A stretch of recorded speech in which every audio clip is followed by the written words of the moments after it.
coming to number fifth style of leadership style, it is the coaching style.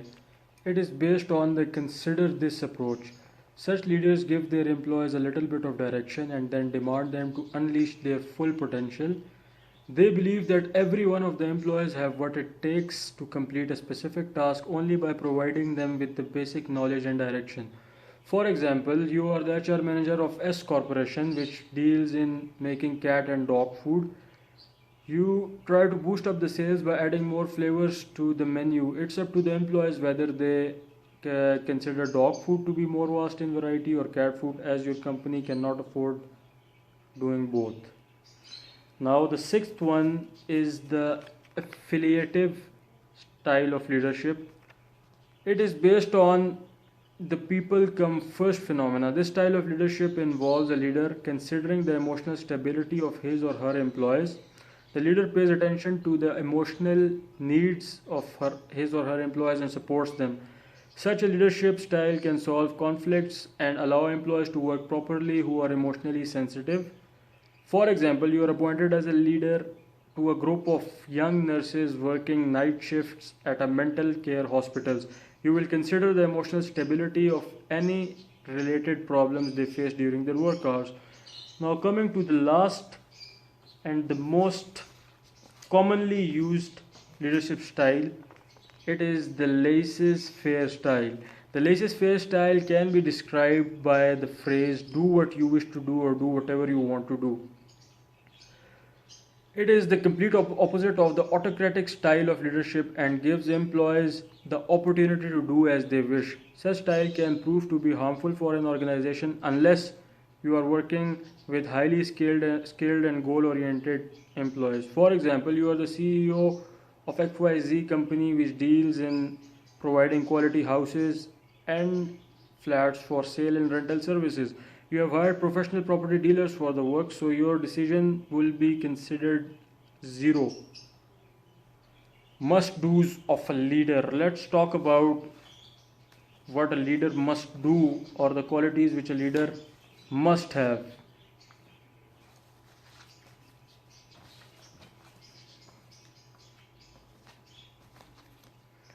The must do's of a leader. These consist of four basic traits a leader must have.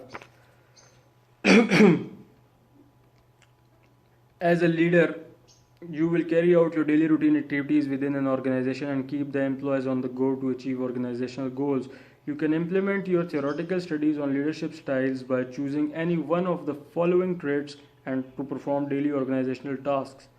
Following are the four basic things which a leader must do. No matter what style they follow, they must do the following in order to be called a leader. Number one is the direct trait. The direct trait is used by a leader when he has to take critical decisions and does not require any opinion from the employees. Direct style is mostly used when things are at hand and the leader must take responsibility to make things right. Number second comes the coaching trait or the coach trait. It is when a leader explains his vision of the task and the route to achieve its fulfillment to his or her employees. This way of leading is mostly used when the decisions are not so critical and employee opinion can be considered.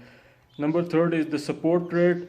This style includes the leader working in collaboration with his or her employees and considering their opinion in the final decision. This style lacks direction as the leader is slightly dependent on the employee's opinion. It allows employees to prove their worth as they are provided with the required support of their leader. The fourth one is the delegate trait. The delegate style is used when you are the CEO of a company and you are working with a team of professionals and highly experienced staff. This style allows you to give full authority in decision making to the team members you are working with. Now let's talk about choosing your leadership style or to specifically identify which style of leadership you have.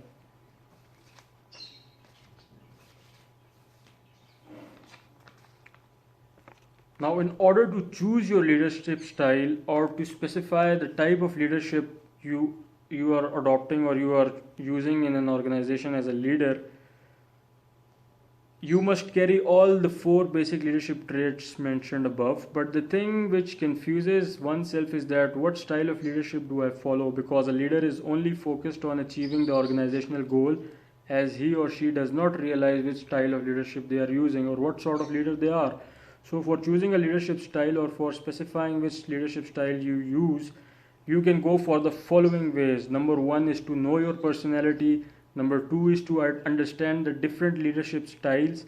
And number three, which is the most important part, is consider employees' opinion in terms of what kind of a leader you are by asking through questionnaires in a friendly environment.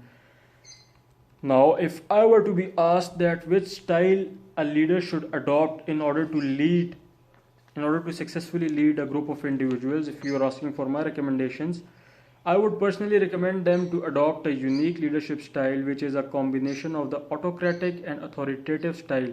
Because, in my opinion, if a leader masters the skills of being autocratic, which means dominant in decision making, and authoritative, which means he is able to persuade employees in a good manner, the employees will become more goal oriented and the process of goal achievement would be a bit faster, and on the other hand, no employee would feel left behind and a little bit of their opinions would be considered to keep them motivated and on the go. So, in order to sum up my presentation, I would like to say that leadership style is basically the methods and techniques used by a leader to carry out daily life organizational activities. There are total seven theoretically studied leadership styles. You can choose whatever style you want, depending on the individuals you are working with. And the most important thing to do is to specifically identify the type of leadership style you are using and gain more knowledge in order to improve yourself, because no matter how good a leader you are, you must learn more to improve yourself.